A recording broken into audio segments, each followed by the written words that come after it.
Well, because this is the Heart-to-Heart Convention, not surprisingly, we're going to do a product training on the heart and the cardiovascular system. We are going to be covering a tremendous amount of information. So I'm going to go very quickly through these slides. So I would advise on some of them, you take a picture because there's going to be a lot of links, and there was just simply no way to fit all of this information on single slides. So fair warning. Okay, now when we're going to talk about the heart, and we're going to take a look at what can we do to prevent or reverse cardiovascular disease, we need to have a mindset about this. How are we going to be thinking about it? So to think about heart disease, I'd like you to think about the Titanic. All right, we're off to a bad start. Guys, I know you were looking up here and you weren't looking at your wife or your girlfriend. And by the way, when I refer to a woman, I'm referring to a person with ovaries, okay? Just so we can all be clear.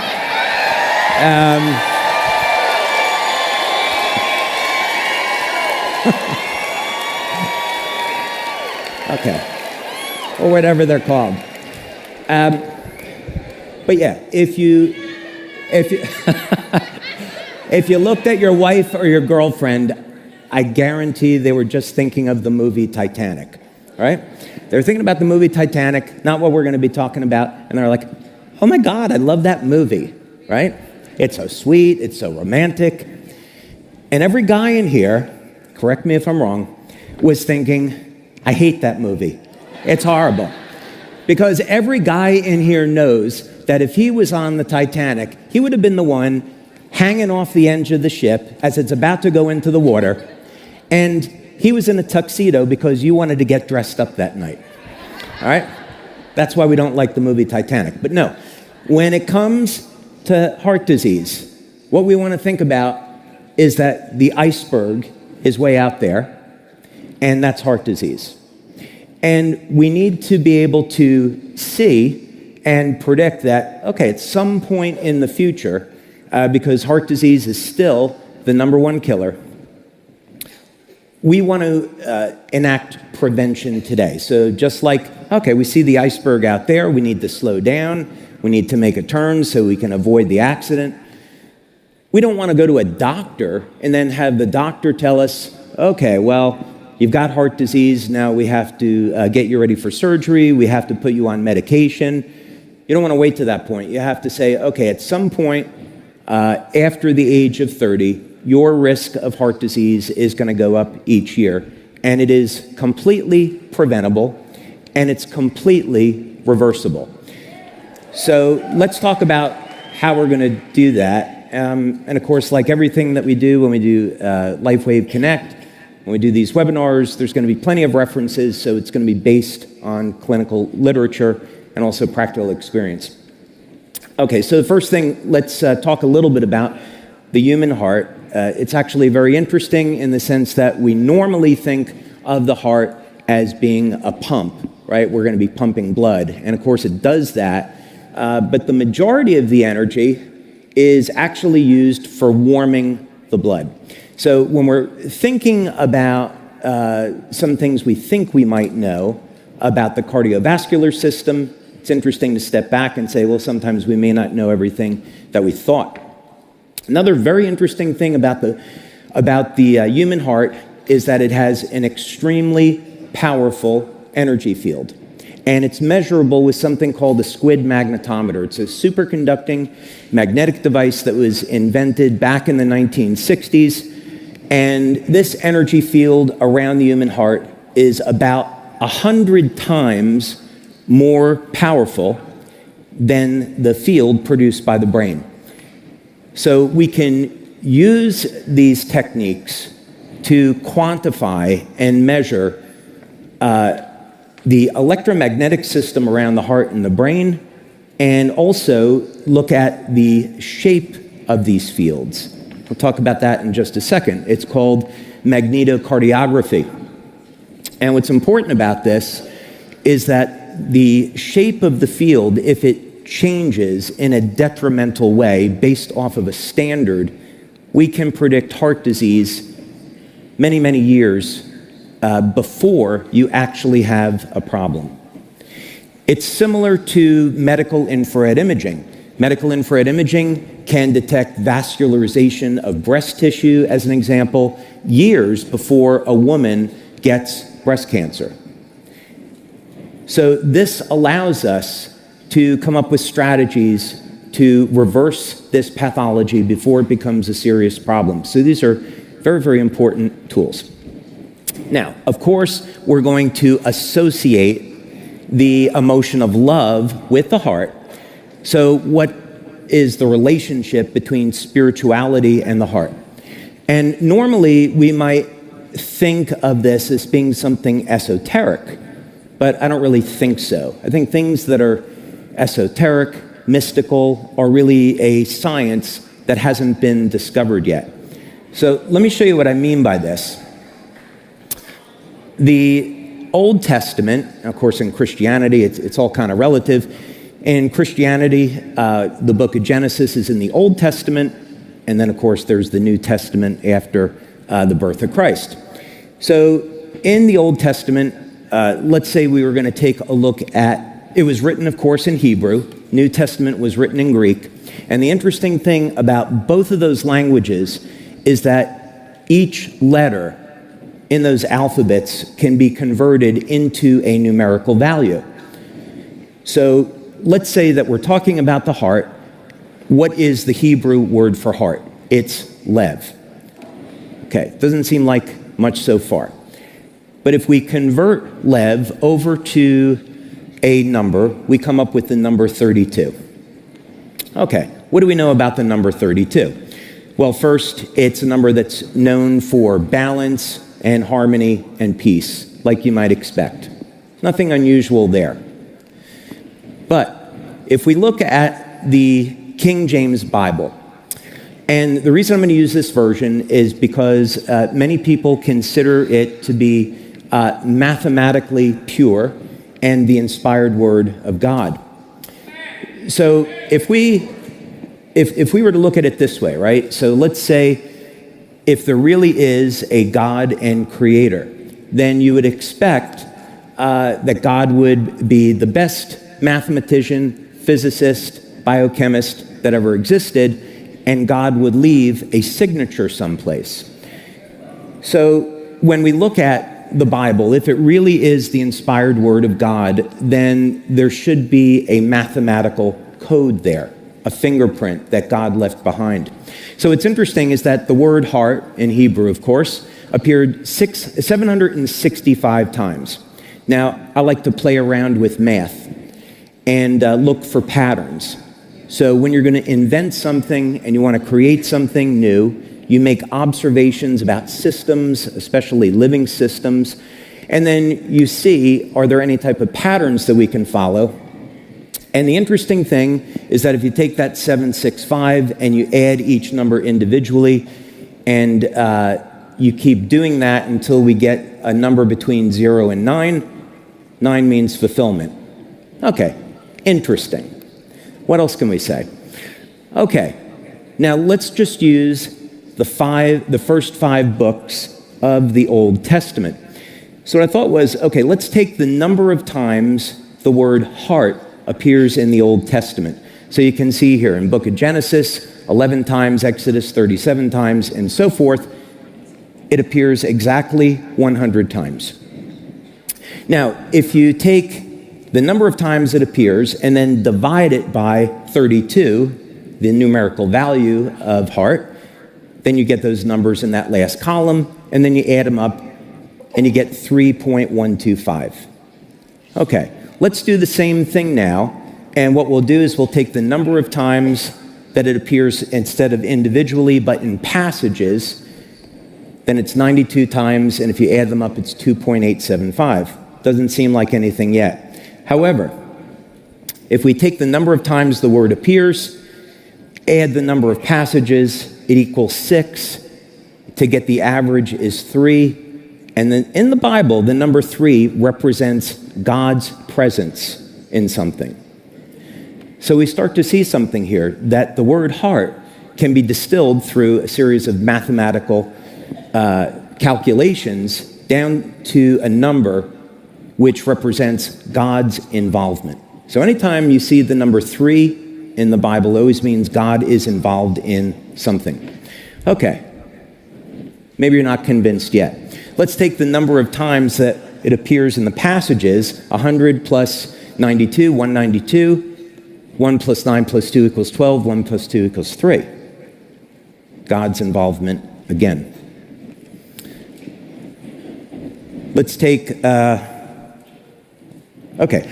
number of times the word appears plus the number of passages. 192 divided by 2 is 96. 96 equals 32, which is the number for the heart, multiplied by 3, which is God's involvement. There are 426 verses in the Bible with the word 3. 4 plus 2 plus 6 equals 12. 1 plus 2 equals 3. God's involvement. You getting the point? Okay. I'm going to tell you why this matters, is because when you come back next year, you're going to see how we use these formulas and equations to create new technology that reverses human aging. Okay. That's a spoiler. Okay.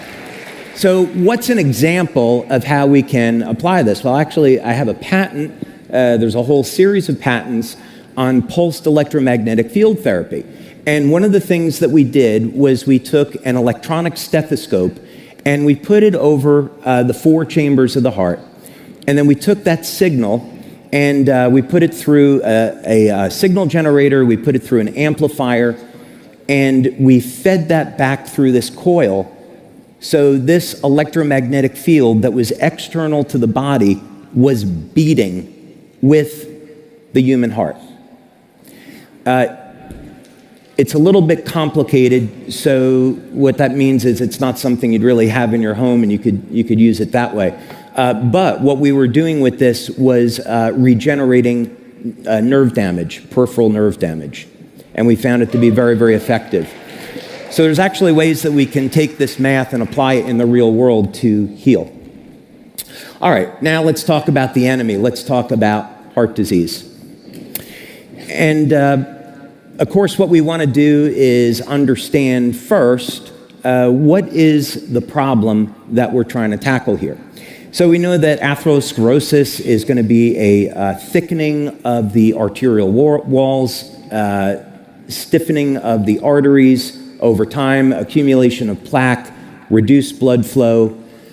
And this is something which is not inevitable, but if you're dealing with this problem now, we want to, or if you're interested in preventing it, then the question is, what is it that we need to do, and how did you get into that circumstance in the first place?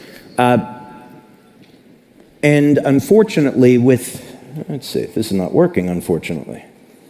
Or is it? Oh, there we go. With current medical treatments, so you go see your medical doctor. Doctor says, well, you have clogged arteries, essentially. And so you're a candidate for bypass surgery. We have to put you on drugs. Maybe you're going to get put on statins, which have undesirable side effects.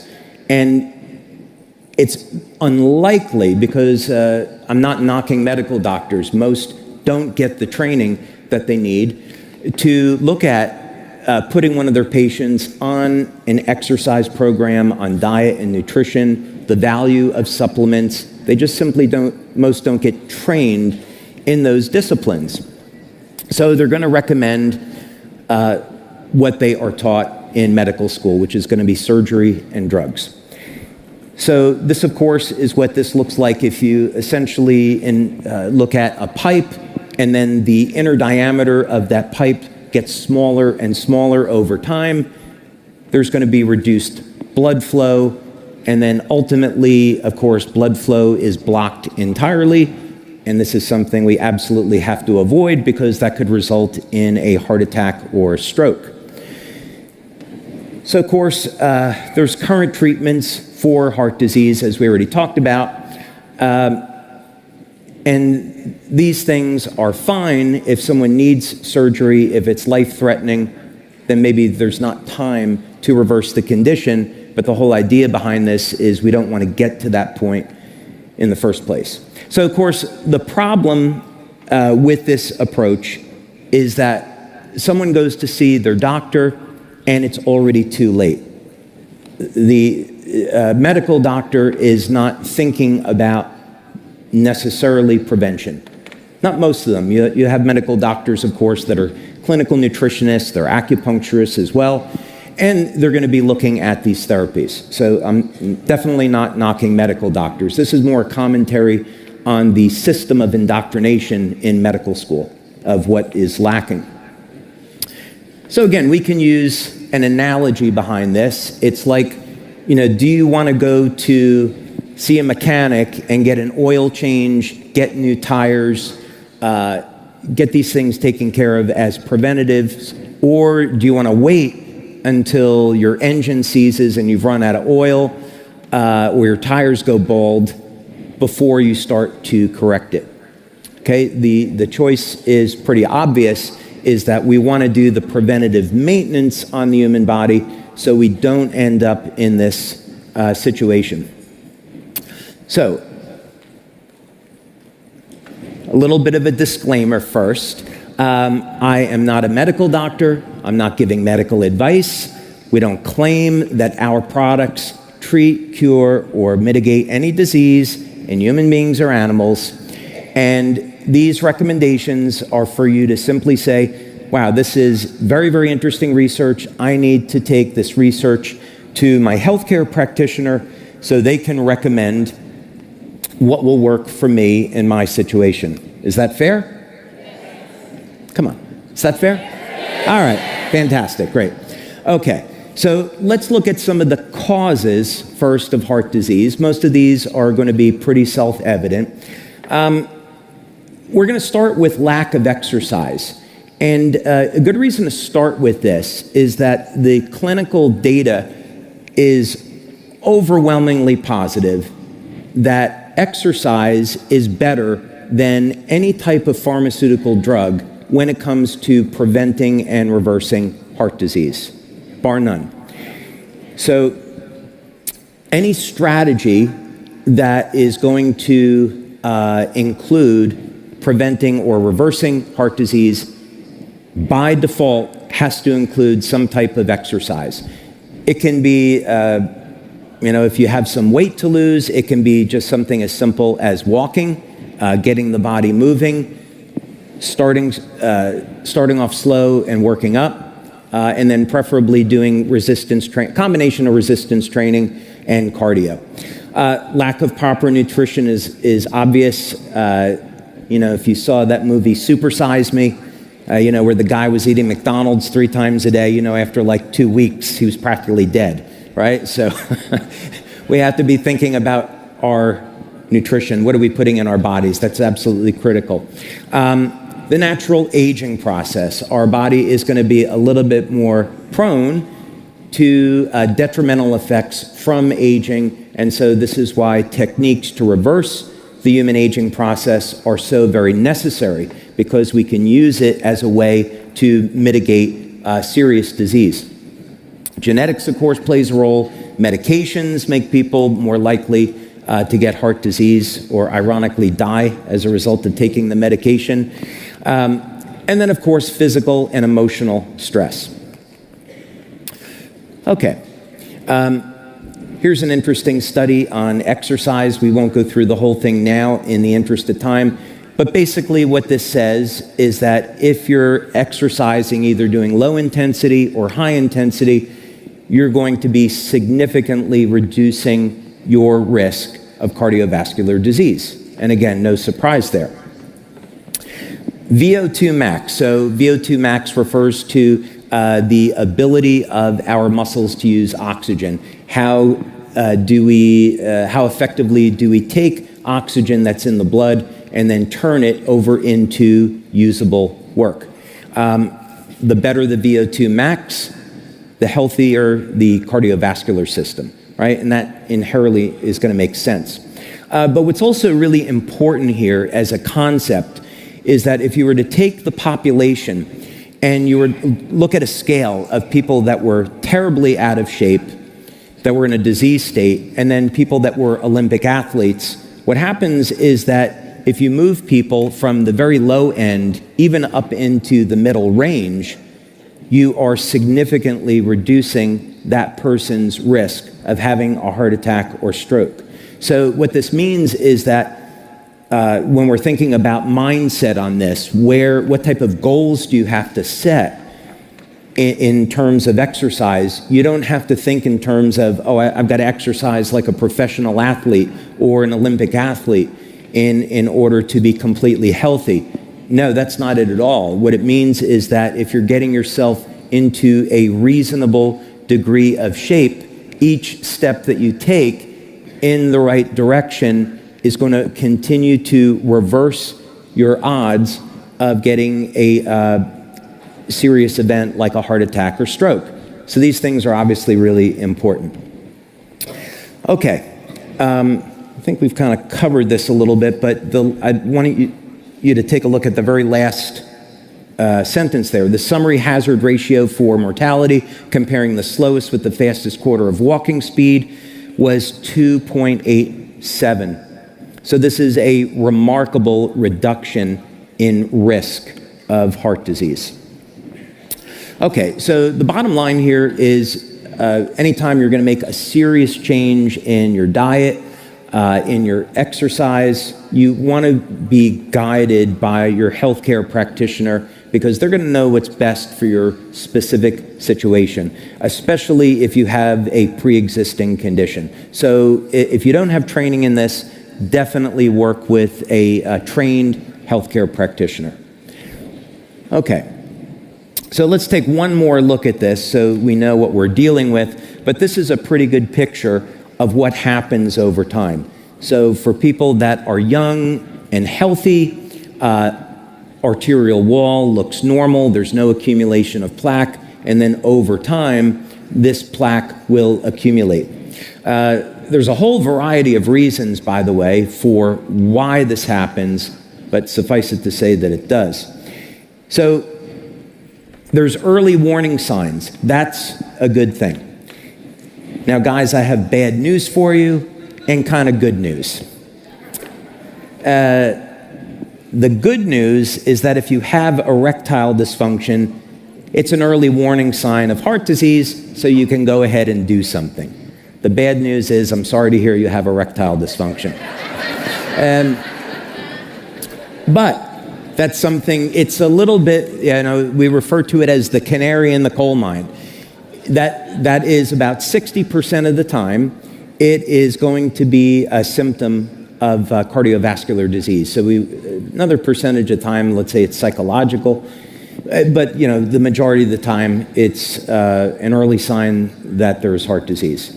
Of course, poor circulation. If you're having problem with your extremities, they're getting cold, that's going to be an indication that the cardiovascular system isn't doing what it's supposed to. High blood pressure, of course, is fairly obvious, chest pain, and so forth.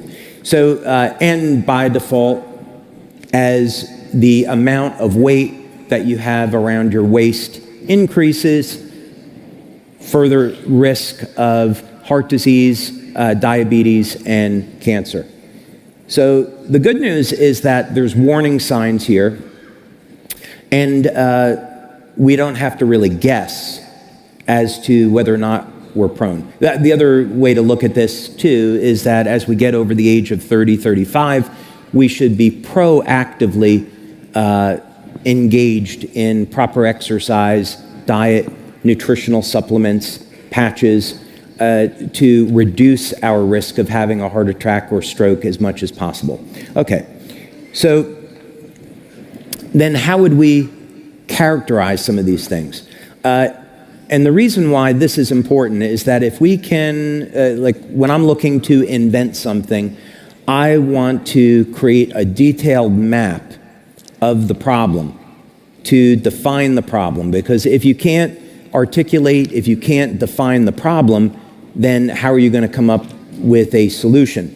So in things like age reversal, you want to understand what is really going inside the cell. We can look at mitochondrial function. We can look at the potential, the electrical potential around the cell. There's epigenetic changes that occur, so changes in gene expression. The ability of the cell to detoxify. We look at the phase angle around the cell membrane. These and other measures are an important way to define the aging process. So as we define the aging process, then we can look at each one and say, okay, how exactly could I go about enhancing mitochondrial function? And then if we do that, what effect is that going to have on gene expression over time? And ultimately, is that going to result in lengthening telomeres? Is it going to result in beneficial changes in gene expression? And then so ultimately, do we see reversal of the age of the cell? And this is actually a relatively long process. We were doing a study, I don't know if I should say this. What the heck. We were doing a study on to see if any of our patches would lengthen telomeres. And what we found is that if we looked at 3 months post using this patch, you couldn't see any change in the telomeres. But at 6 months, you began to see those changes. In age reversal, you have to go about 6 to 9 months of using a product before we actually start to see beneficial changes in gene expression. So some of these changes are going to show up in a relatively short period of time. There are effects which we can measure in the metabolism of the cell by doing blood and urine testing that will show up within minutes, bioelectrical tests that show up within less than 1 minute, but then other things are going to be much, much longer, 6-9 months. So it's important that we look at these things from the point of view of you start on an exercise program, you start taking supplements, you start using patches. There's going to be effects that you're going to see immediately, like reduction in pain, improvement in range of motion. There's going to be other effects that will show up over a period of a few weeks, such as 3 to 6 weeks, improvements in cognition. And then there's other effects yet that are going to show up over a period of many months. So it's important to be very, very consistent with these programs. Don't start a program and then a week or two later stop because you didn't think something worked the way that you wanted it to. This is about, a lifetime commitment to health and wellness. Okay, so how could we go about then reversing heart disease? Let's get right to it. And we want to do this, of course, as natural a means as possible and hopefully avoid surgery and avoid medications. Okay, so we're going to skip through this one very quickly with exercise, but needless to say, there is a direct correlation between human aging and strength and stamina. The correlation is extremely clear that if you want to have a long health span and stay healthy and strong for as long a period of time, you must exercise. There's no other way to go about it, because if you're in your 70s and you're not exercising and you've had significant sarcopenia, reduction in muscle mass, that's also going to translate into a reduction in bone density. And then, of course, the first time you fall, you may have an accident that you may or may not recover from, and that recovery is going to take a long period of time. You may see something next year that will solve that problem. I think that's a fair tease. Okay. So, talk to your doctor about starting slow.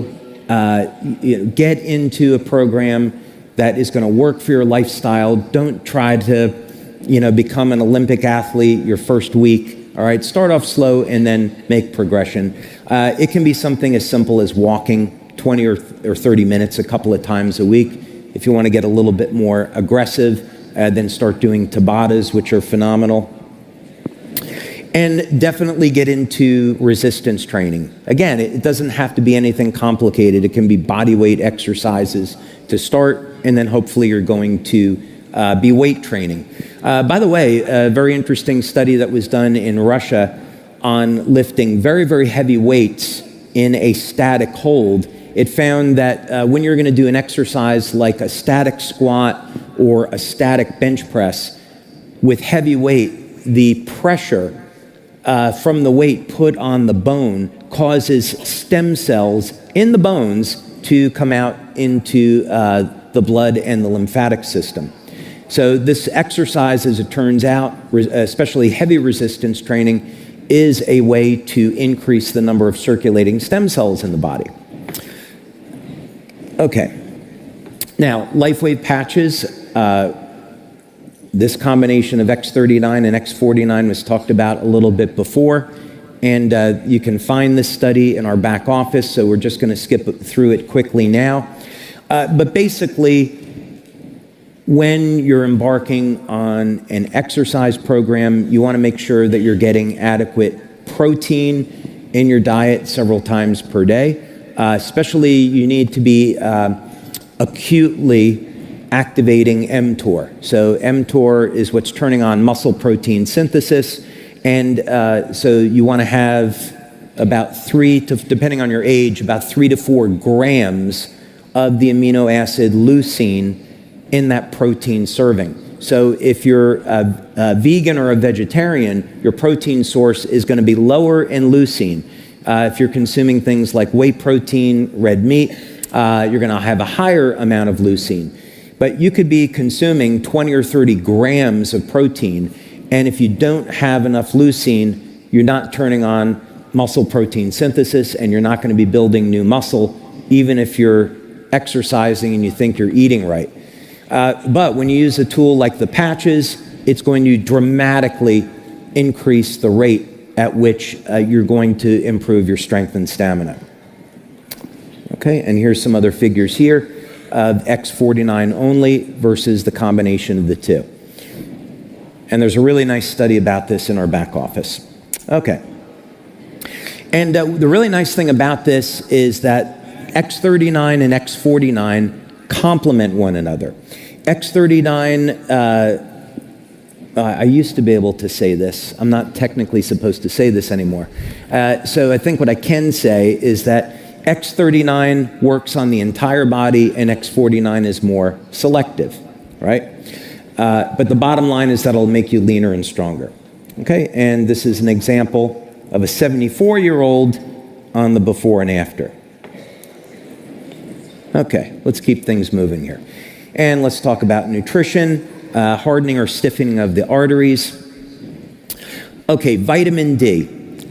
There was a age reversal study that I saw recently that involved 5 different substances. One was zinc, the other was vitamin D, another one was growth hormone, another compound that was used was metformin. But in any case, the reason I bring this up is that it was shown that through the combination of these materials over a period of 9 months, the average reduction in human age was 6.5 years.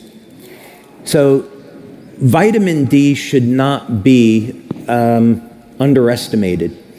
50,000 IUs of vitamin D daily, which is only to be used for a short period of time, and if you have a problem with your kidneys, you shouldn't take this much. And you should always do this under the advice of your healthcare practitioner. But vitamin D at 50,000 IUs per day has been used successfully for treating cancer. 50,000 IUs of vitamin D daily has been used successfully to push viruses out of the body. And that information would be helpful for people to know, but unfortunately, some of the powers that be want to suppress freedom of speech and not let you know that. But of course, 3,000, 5,000, 10,000 IUs of vitamin D daily is safe for most people, and unequivocally this is shown to improve the elasticity of the arteries. Okay, what about accumulation of plaque? This is a big one. If you go see your medical doctor and they've had conventional training, one of the things they're going to say is that there's nothing you can do to remove arterial plaque, and that is just absolutely false. Very simple materials have been demonstrated in clinical studies, and there's a whole list of studies there that you can reference, have been successful at removing arterial plaque over a period of time. Generally, in these studies, you see that they last about 6 to 9 months. But even simple substances like an extract of garlic, pomegranate extract, the enzyme in pomegranates, has been shown to digest arterial plaque and improve blood flow. Especially pomegranate extract is so interesting because a study that was done, which was posted by Life Extension, had shown that individuals that took a pomegranate extract over a period of 9 months were able to avoid bypass surgery. So these are the type of things that we're interested in. Vitamin K, MK7, and MK4 are other materials that are known to remove arterial plaque. So this notion that we age and there's nothing that we can do to improve the health of our heart is just absolute nonsense. Okay. Oh, one other thing I wanted to bring up was omega-3s. So, of course, often when we think of omega-3s and their value, what we're thinking about is that we take the omega-3 orally and it will prevent plaque from sticking to the arterial walls. Well, here was an interesting study just recently that was showing that injections of omega-3s could prevent heart disease entirely. The author of that study, by the way, insinuated that this could reverse heart disease, but they didn't want to go that far. But there was data in the study to actually show that. All right, how about reduced blood flow? This is an important one because if you're someone sitting here today and you have you've neglected your body for a long period of time and you already have this problem, what you're going to be thinking about is something like, okay, I have high blood pressure through restricted blood flow as a result of having accumulation of arterial plaque. My doctor has told me if I don't change, I'm going to be a candidate for bypass surgery. So what do I do? Okay, so let's take a look at this. Nitric oxide, okay? There's any number of different ways of elevating nitric oxide. There's a whole host of things. Many studies have actually shown that beets are one of the best ways, compared to supplementation, of naturally elevating nitric oxide. Pycnogenol, which is a pine bark extract, is another good way to do it. And for kind of like a 1-2 punch here, the combination of garlic and vitamin C has been shown to increase nitric oxide levels by about 300% over baseline. So you get the benefit of reducing the arterial plaque and improving blood flow, all in the same combination of using those two. There's another one that's really good, which is black ginger extract. That's something from Thailand. It's relatively uncommon, but you can get it. And that does a great job of improving nitric oxide and blood flow. And these are things that go to work immediately, by the way. They'll also, not surprisingly, many of those things, because they're elevating nitric oxide, people will see almost an immediate reduction in their blood pressure. So this brings up another question. If there is an accumulation of arterial plaque, then there's going to be damage to the endothelial lining. What do we do about that? I wanted to mention this one enzyme specifically, which is nattokinase. Now, nattokinase is it's a natural enzyme, and it's found in fermented soy. And very quickly, this was discovered in Japan. And what was found was that people that were consuming natto had a much lower risk of heart disease than a control population. And so it was quickly found that nattokinase was the active compound. Well, sure enough, if you take nattokinase, it will improve blood flow, it will prevent and reverse heart disease, but nattokinase more recently has been shown to digest viruses like those that are related to COVID. Oh, I guess I can't say that. Okay. It rhymes with a virus that rhymes with schmovid. All right.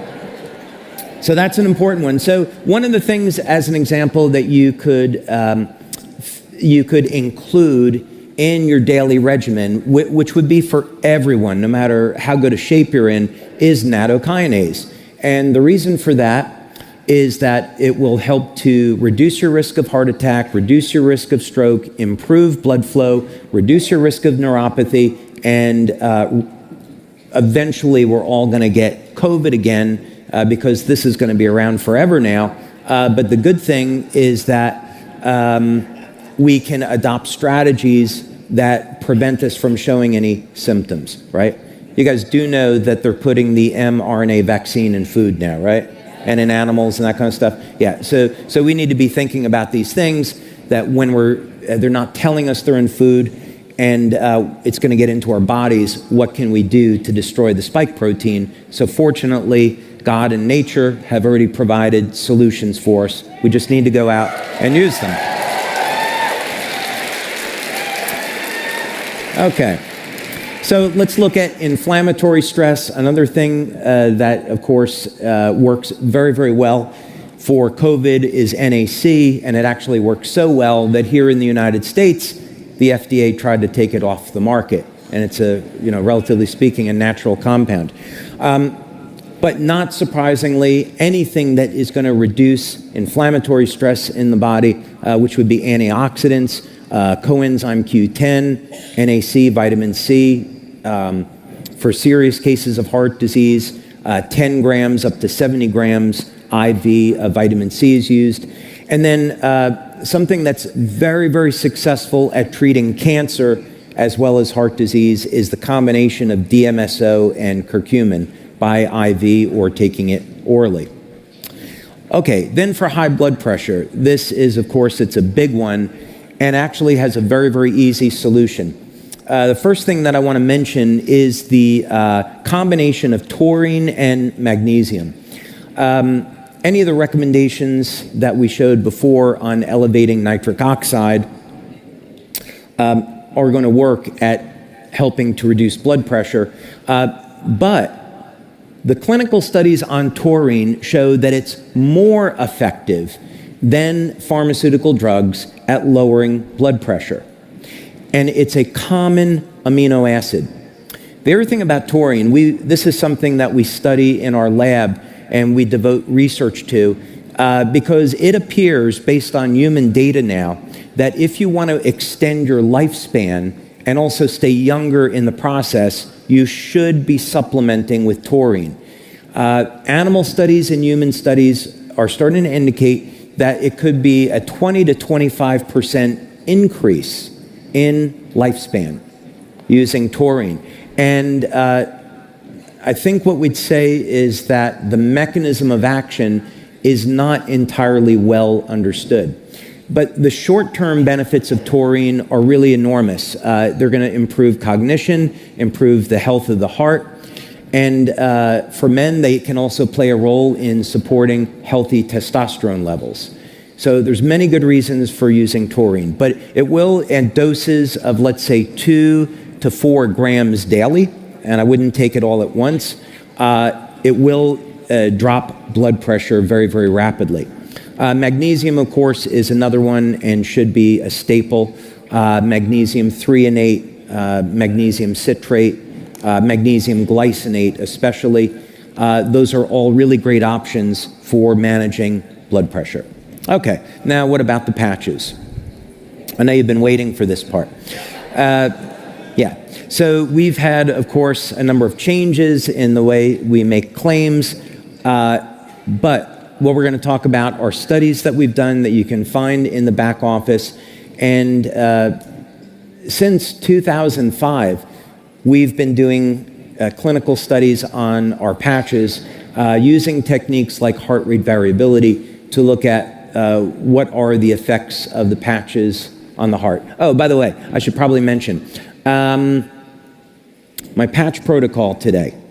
X39 on the back of the neck, X49 below the belly button. I've got a set of energy patches on kidney 1 on the bottom of my feet, and of course, I have patches on heart 3 on my elbows. So I wanted to patch the heart meridian since we're talking about heart to heart. So we have done studies on X39 as well as our other patches at improving the health of the heart. And it happens very, very quickly. With X39 in as little about 6 weeks, we see measurable improvements. Now, there's this little thing called copper peptide. And as it turns out, if you go take a look at the research that Dr. Lauren Picard has done since the late 1960s, there is a very strong correlation between levels of copper peptide in the body and the health of the heart, and of course, longevity. And these effects are directly attributed to the ability of copper peptide to have favorable gene expression. Okay, and that's an example of one of the studies.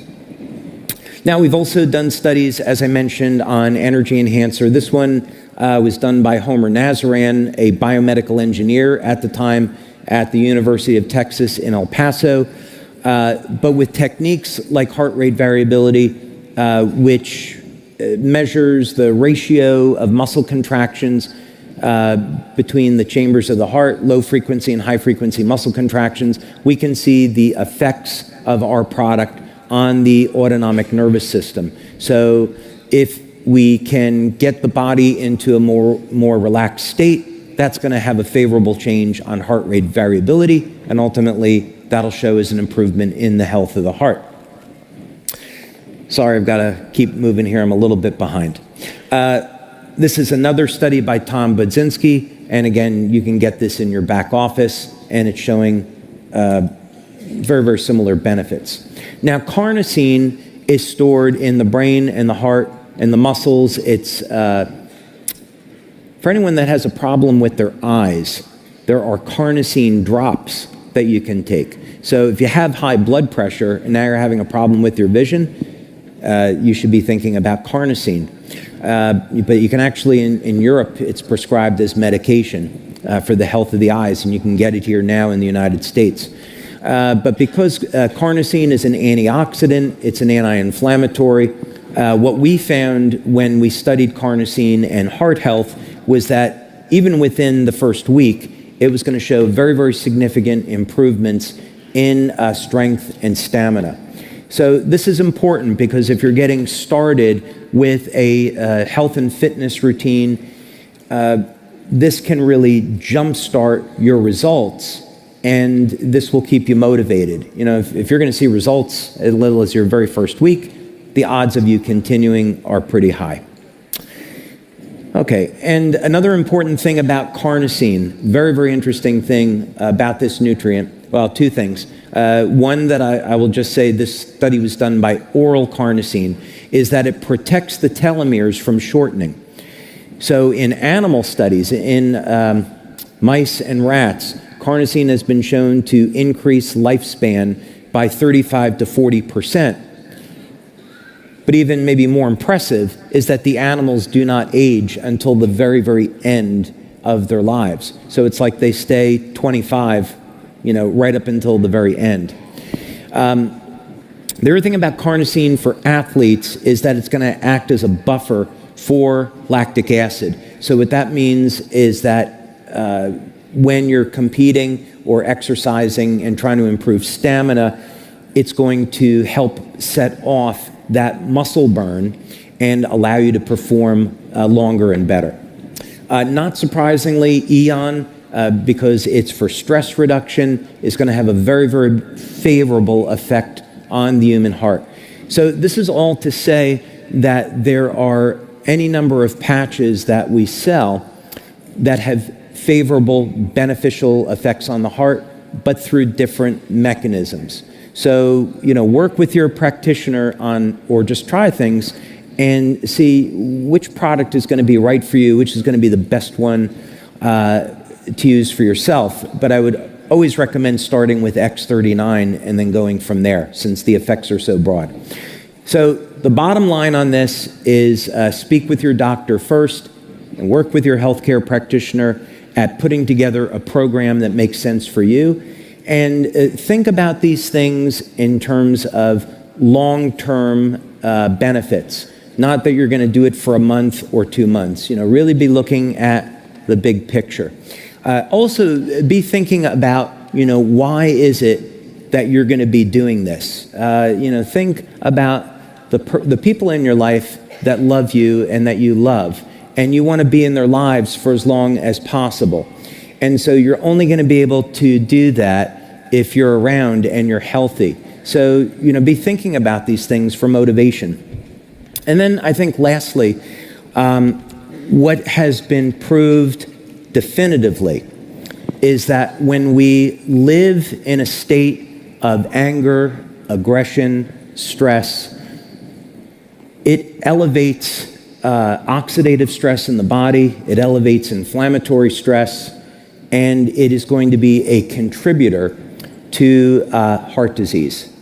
On the other hand, it has been absolutely proven in studies that when we live in a state of love, it reduces stress in the body and it reduces our risk of disease. So let's be thankful for what we have. Let's love one another, put aside our hatred and anger, and make this planet a true paradise to live in. Thank you for your time, and I'm looking forward to seeing you all back tomorrow. Thank you.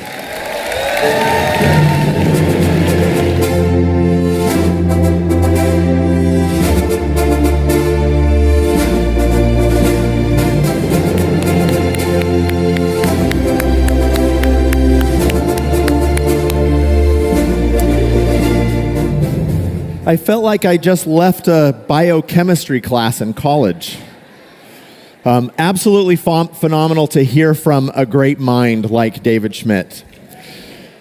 Isn't that amazing? I mean, I know you've clapped for him already, but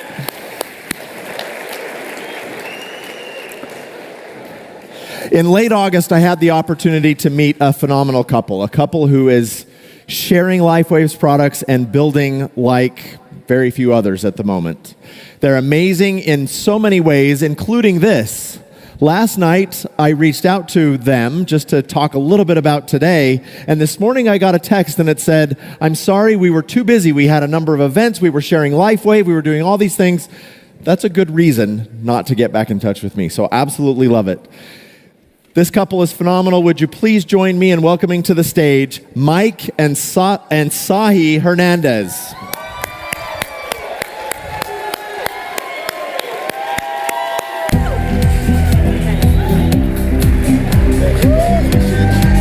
How's everybody doing? Woo! My goodness, we're excited to be here. Woo! We already lost 5 seconds. All right, sit down. Let's get right to it. They only gave us a couple of minutes, guys. Hey, first of all, I just want to say I thank God Almighty for all the blessings, all the favor, and all the things He's done for us in our lives. I want to thank God for David Schmidt. I thank God for Lifewave. I thank God for Steve and Gina Merritt, our sponsors. And my goodness, guys, we're excited to be here. So first of all, my name is Mike Hernandez. This is my beautiful wife, Sai. And they asked us to come out here and give a little bit of a product testimony. All right, you ready? Life-changing. Now we have another 4 minutes. We have anything to do? No. Guys, real quick, we want to share a little bit of our story. And we have to go through this really, really quickly. So my wife said, speak, because we don't have that much time. And he speaks fast, so he'll get a lot in. So first of all, guys, I met my wife when she was 12 and I was 15. I'm not going to get into those details right now. Don't look at me weird. All right? We got together when she was 18. I'm sorry, when she was 15 and I was 18. At that point, I have no excuses. But we're both high school dropouts. And I feel really, really bad for the people who are translating me because I speak really fast. So basically, we're both high school dropouts. She dropped out in 10th grade. I dropped out in 10th grade. I never even got my GED. She got her GED. So together, we don't even have a full diploma, right? So, and I make it a thing to say this, guys, because I love what this industry has done. We first learned about this industry back in 2006 when we met Steve and Gina Merritt, and we were exposed to this beautiful industry. And they didn't know this by the time, but we were so broke. Remember, we have no education. Guys, we were so broke at the time that in order to make extra income, because I've always been an entrepreneur, and I never thought this would be part of my introduction, we were picking up garbage and selling it at a swap shop. Our parents were working for, wealthy people, cleaning houses, and in these big, beautiful communities, they put out garbage, and we saw stuff that had value. We found a way to sell it at a swap shop, and this is how we were making extra income. High school dropouts selling garbage. We learned about this industry, learned everything we've learned from Steve and Gina Merritt, and guys, we were able to earn multiple millions of dollars with our first company ever exposed to this industry. Now, that being said, after all that success, we wanted nothing to do with this industry. Absolutely nothing. When Steve called me, I was like, hey, no way, anything but that. But when we tried these products out, oh my goodness, we can't go into details. You guys know, these products were life-changing. My wife looked at me and said, we got to be crazy. The word was stupid if we don't get involved. We decided to get involved, and it's just been a wild, wild ride.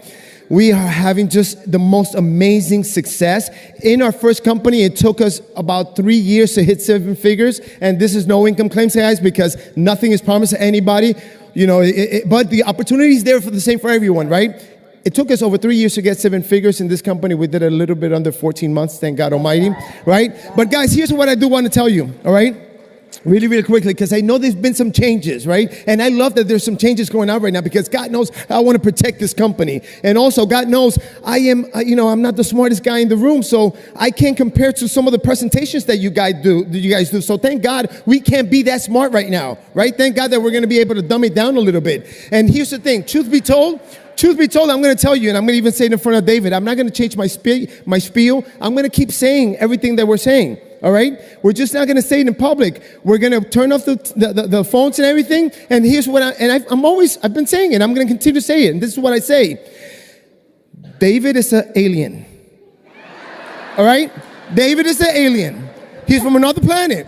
He flew here in a drone. I seen it. All right? This is not just any kind of drone. You can actually breathe the exhaust, and it's cleaner than the air. I mean, people don't believe that. They're not going to believe anything else, right? But it's true, right? So another thing is that, the guy is like using biblical numeric codes to do it. I'm like, this is just out of this world. He's out of this world. What planet? I don't know. I know one thing, Venus, what is it, Mars? I know it's not Uranus because he doesn't use any pronouns. He doesn't use pronouns. I don't think David uses pronouns, right? But guys, here's the deal.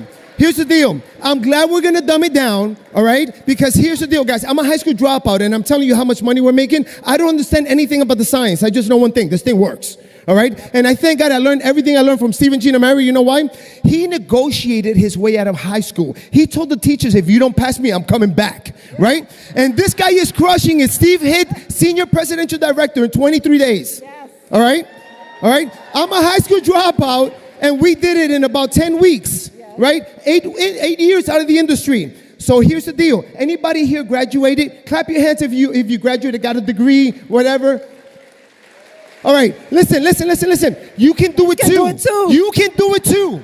All right? You're just going to have to dumb it down, guys. Dumb it down, guys. Let's protect this company. This is God sent. 5 minutes go by so quick. Go ahead, baby. No, guys, all I can tell you is that we're excited. You can tell, right? And the reason why we're excited is because we have a blessing in our hands that we can't be selfish. We got to go out there and share this with as many people as we can, and you're bound to see some results. You're going to see results, and that's going to give you the conviction, and it's going to give you that fire, and you're going to make it happen, guys, and let's do this. This is something that is blessing many people with their health and wealth, and what does everybody need in this world today? Health and wealth. Guys. Listen, I don't know what you want out of life. Let's go. I don't know what you want out of life, guys. But let me tell you, you got a huge vehicle right now. Just get serious, get hardcore, guys. And listen, this is it. God bless you. We love you. Let's go.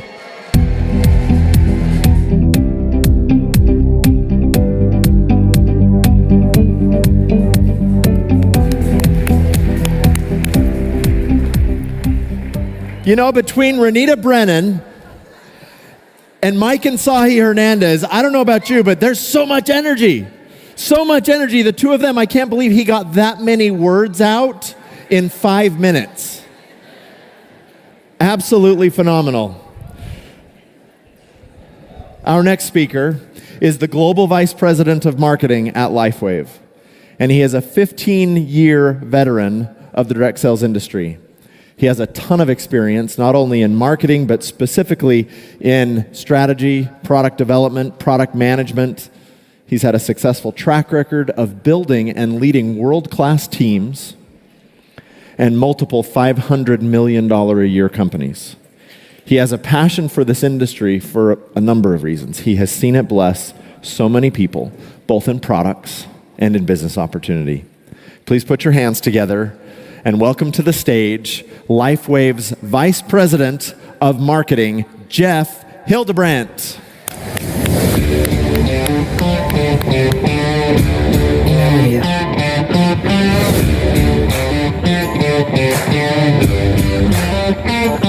Well, to start out, I have two thank yous to say. The first one is genuine, and the second one might be a little sarcastic. So first, to all of you, thank you. Thank you for all that you do. Thank you for who you are. You've built amazing businesses, and my family and I are so blessed because of what you do. So thank you. Now, for the sarcastic one, whoever put me in between David, the Hernandezes, and the professional speaker, Aaron King, thank you. I really, really appreciate being in this position. Well, in the ever-evolving worlds of brands and business, there's one thing that's constant, and that's change. Now, change can be a really good thing, or change can be a bad thing. And it kind of depends on how we handle it, right? So for those who embrace change, it can lead to innovation and it can lead to growth. But for those brands and individuals who don't embrace change, it can become a stumbling block. So today I want to introduce you to a few brands who are able to embrace change and do really, really good things. And I want to share a few examples of brands that were not able to embrace change and some of the effects. And then I want to talk about the evolution of the Lifewave brand. And we're going to have some fun and look back at some amazing things like old packaging. So to start out, you probably recognize these three logos up here. These are the ones that have been successful. So let's talk about Apple. So Apple started out as a personal computer company. That was it. What if they had stopped there? But they didn't. In 2007, they introduced something. Does anyone know what happened in 2007 that really changed the game? The iPhone. Yeah, the iPhone was introduced. And from there, it was innovation after innovation. It was the iPhone, the iPad, it was Apple Music, it was Apple Movies, and they continue to innovate, and they've become one of the more successful brands in the world and more profitable brands. Amazon started out in 1994 as an online bookseller. Can you imagine what life would be like if they had just decided that selling books was good enough? But they didn't. They continued to innovate, and they continued to grow their offering. And now they introduce such innovations like one-click shopping, right? Which is something that all brands aspire to have, one-click shopping. They also have Amazon Web Services and Amazon Home, like Alexa and the Echo and the Dot and all of these other innovations. And they continue to grow and innovate. Starbucks, you'll notice their logo up here, it doesn't have coffee on it. It used to be Starbucks coffee. But what they realized is that in order to continue to be successful and continue to grow, they needed to expand their product offering. So they went into food, and they went into tea, and they went into some locations, alcohol. But not just that. They even evolved the way that they talked about themselves and their positioning. I mean, there's a reason that we pay an exorbitant amount for a cup of coffee at Starbucks. It's a thing, right? So those are brands that were able to embrace change and be successful. Now let's take a look at a couple of brands that weren't able to. BlackBerry. So BlackBerry once was a titan in the executive world of business phones. Every executive out there had their BlackBerry. It was an email machine, and everything was good. But then something happened in 2007. The iPhone was introduced, and BlackBerry didn't move to the touch screen, and they failed to innovate. Next, we have Blockbuster. So Blockbuster, I don't know if you guys remember, I remember walking in Blockbusters as a kid and looking at the movies and walking up and down the aisle, and it was a real thing. Well, they had an offer, or they had an opportunity to buy Netflix, and they didn't. Yeah. And so Blockbuster, they didn't innovate, and what ended up happening is they used to be a Blockbuster in almost every town, and now I think they're down to maybe one store. Garmin's another great example of a company who was just an absolute titan in both navigation software and navigation hardware. But with the introduction of smartphones, one of the things that happened is that they failed to introduce their software and integrate and innovate with those phone providers. And what happened instead is you have Apple Maps, and you have Google Maps, and you have these other navigation programs, and the actual navigator in the car almost became obsolete. So why are we talking about this? Why is this so important? Because innovation and change is a big part of growth. It's a big part of how you continue to be the best that you can be. Now, when you look at Lifewave, we've done a lot of changing over the years. We've done a lot of innovating over the years, and we'll continue to do a lot of innovating. But Lifewave, the products that we offer today and the products that we're going to offer in the future have not only the ability to touch and bless hundreds of thousands of lives, but the ability to change humanity. Think about that for a second. We are a technology company. And as we continue to evolve our brand, I'm telling you, the things that are coming down the road would blow your mind. Now, technology was at the very foundations of this company, and technology is going to be at the very core of this company's future. So let's take a little bit of a look at our product branding, first of all. So when you look at our product branding, take a look at 2011. Was anyone here in 2011? Raise your hands. Yeah? So we've innovated a little bit, and we've changed our product line now in 2023 to look the way that it does today. Now look at the enhanced aesthetics, the clarity, and the customer appeal. There's a new, fresh look, and David's vision and continued innovation has led to the addition of some pretty influential products like X39 and X49. Let's look at our visual brand evolved a little bit more. So these were on the top here. What you see are event branding pieces from 2006 to 2016. Was anyone at any of those? Okay. And then you look at the branding from the recent events here, and as you can see, it's a more consistent look and feel while still highlighting the uniqueness of each event. Next, we're going to take a look at the website, the old website versus the new website. And what you see here, again, is a visual brand that shows lifestyle imagery, that shows the patch placement guide. We talked about that a little bit. And continued innovation in the visual branding of Lifewave.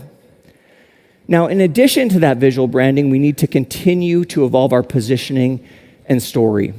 Just as Starbucks and Apple expanded their product lines and overall vision, so must we. And just as Amazon grew to be more than an online bookstore, we are so much more than just a patch company. To think of that way would be short-sighted, right? We are a technology company. And again, the products that we offer and the technology that we offer have the ability to change humanity, to change hundreds of thousands of lives. It already has millions of lives. And we need to embrace that. So let's take a look at some of that, because technology, again, was a core part of our past. So Lifewave was founded in 2002 by David, right? But before that, he owned a company. And hold on, I just have to read here because, let's see, they invested in diverse technologies like producing hydrogen and oxygen, multi-fueled bladeless turbine power generation systems, and metal combustion rocket engines. So just the stuff that we all work on in our spare time, of course. Are we so lucky to be led by such a visionary and such a smart individual? Absolutely. Then in 2008, David turned his attention to the up-and-coming field of stem cell research and the benefits that could offer. And they started researching pulsed electromagnetic fields and what effect that had on stem cells. There were studies done at the National University of Ireland that found that it was effective. And all of that led to over 70 global patents on medical devices that he has. Yeah, absolutely. Other research investigated the use of specific wavelengths for the improvements of copper peptides. I think David mentioned some of those. We all know what they are, the copper peptides, the ones that were discovered by Dr. Lauren Picard. Now, this study is known as photobiomodulation, and it shows great promise for the future of medicine. Lifewave hopes to one day offer an electronic device capable of elevating these peptides as well. Why is this important? Now, by the way, this entire story is now on our website on the X39 page, and you can start to understand and read about the foundations of Lifewave, the technology that got us where we are. And then in 2018, Lifewave had been continuing its research into phototherapy, and the emphasis of this research was to investigate better methods for enhancing the flow of energy in the body and significantly improving athletic performance. The result was X39. It was a new product for gently stimulating the skin with light for enhancing the flow of energy, improving strength, stamina, overall athletic performance, and even sleep.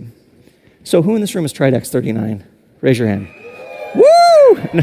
Absolutely, right? Every one of us has. Now let me ask you this. Who's seen an improvement in your vitality and wellness because of X39?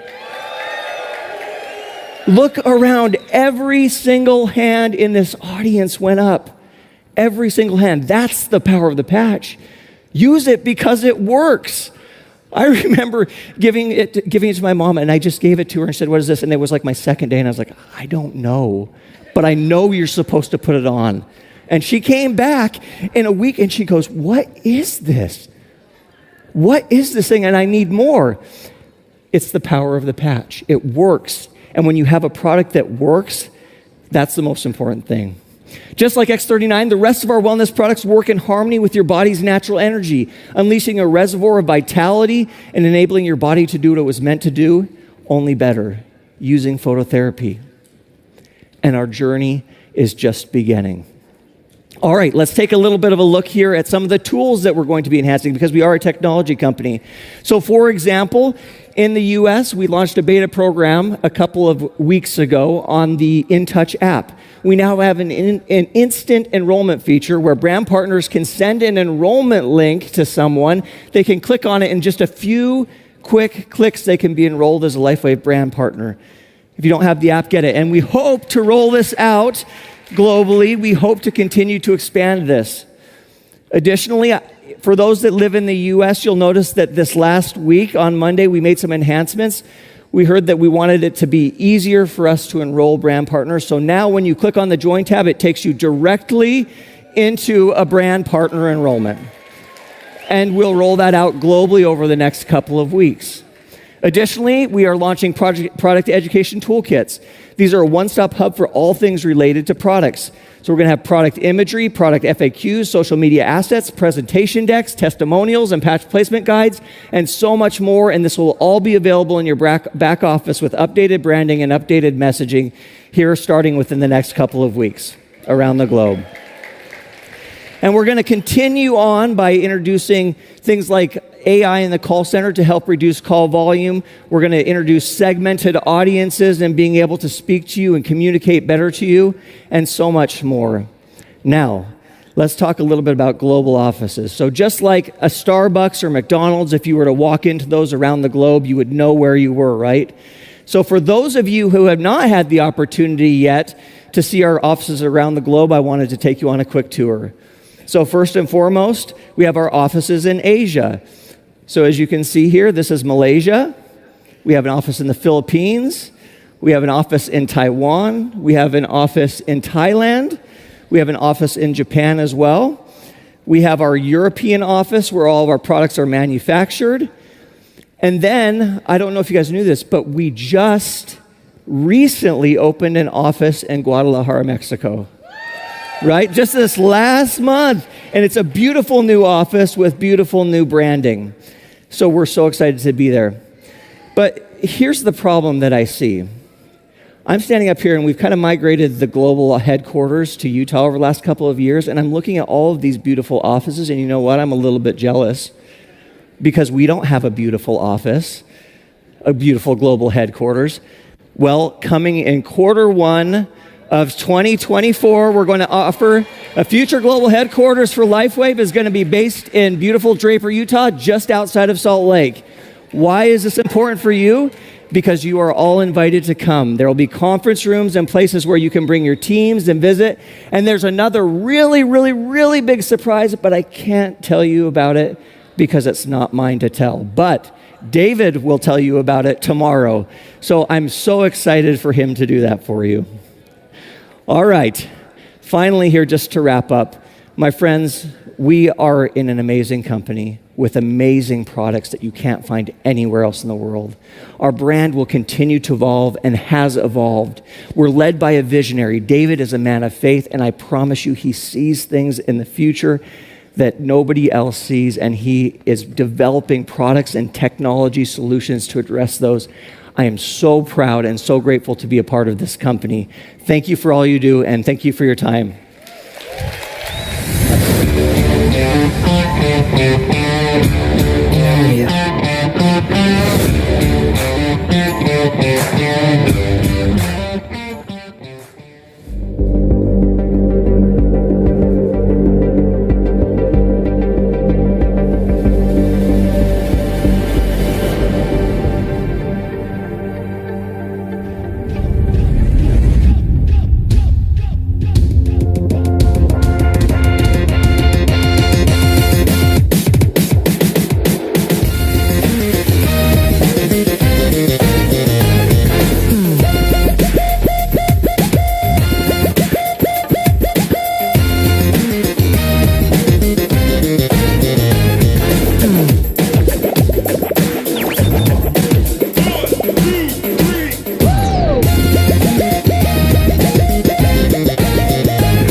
What's up, Lifewave?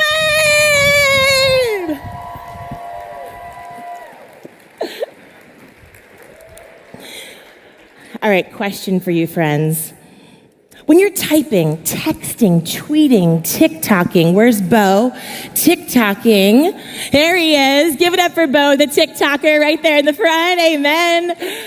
When you're doing these moments online and you're sharing your Lifewave story, your Lifewave products, your Lifewave journey, how persuasive would you say that you are? Does the way that you show up to the world from behind the screen persuade the human on the other side to stop their scroll, lean forward, and say those three magical words, "Tell me more"? Now, if you're not sure, good news, friends, that is our game plan over the next 39 minutes. I'm going to share with you exactly how you can attract more attention, increase your influence, and sell smarter from your very next message, meeting, or high-stakes moment. How's that game plan sound? Good, Lifewave? Fantastic. Before we dive in, if we have not met before, my name is Erin King, and I really believe that the best way to get to know someone is not looking at the company that they worked for or the company they started, but what really matters to me is the company that someone keeps. So if y'all don't mind, I would love for you to meet the three people that have had the biggest influence on my life. Starting respectfully at the very top of our household, Lifewave family, please meet the one and only Miss Betty White. Oh, do we have any dog parents in the audience? Okay. Not to get political, this is very polarizing. Do dogs belong in bed with humans? Correct. Should dogs be forced to dress in Halloween costumes with their humans? Yes, they sure should. Everyone knows that a WWF wrestler needs a referee, okay?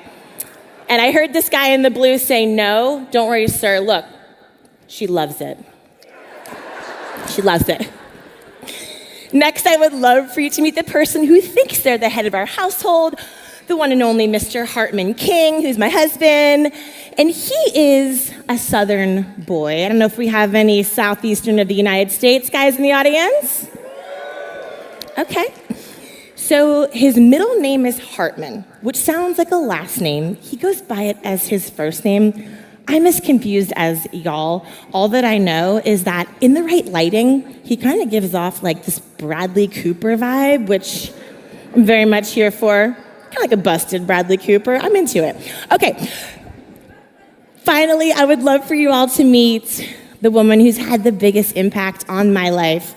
Lifewave fam, please meet Nana. Nana came over on a boat from Ireland, which I've heard has been a hot topic today. She came over when she was just 18 years old by herself. She's the original baddie of our life. And she's been teaching me and my 36 first cousins, Irish Catholics, love making more Irish Catholics. She's been teaching us that when life gets hard, and this is my favorite quote from her, when the haters and the bullies and the jerks come out, the people who don't understand what you're chasing down, who don't understand why this business means what it does to you, who don't understand where your energy is going and the mission that you are on. When you get that pushback, she would always say to us, listen to me, love, it is always better to be someone's shot of whiskey than everyone's cup of tea. So that's Nana. So growing up, Nana and I were obsessed with this television show. I think it was the best show, arguably, of the 90s. We have a mixed bag of ages here. Probably Bo's a little too young for it, but I think your gorgeous mom is more my age and she'll remember. It was a little show called Saved by the Bell. Anybody remember this? Yes, okay. So, were you Team Kelly, Team Jesse, or Team Lisa? Okay, a little controversial. That's okay. We can do it later. I was Team Jessie. I was obsessed with her super sweet 90s perm, okay? I knew that in order to be like my idol Jessie Spano, I needed the same sweet 90s perm, but there was just one problem.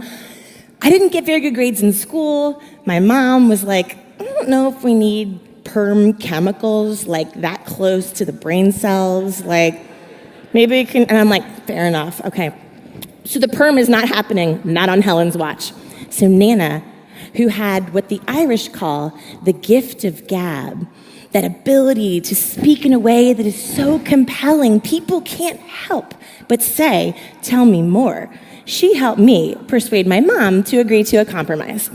My hair was naturally stick straight on my face. I would not be allowed to perm that. But Lifewave fam, as a compromise, I would be allowed to perm just my bangs.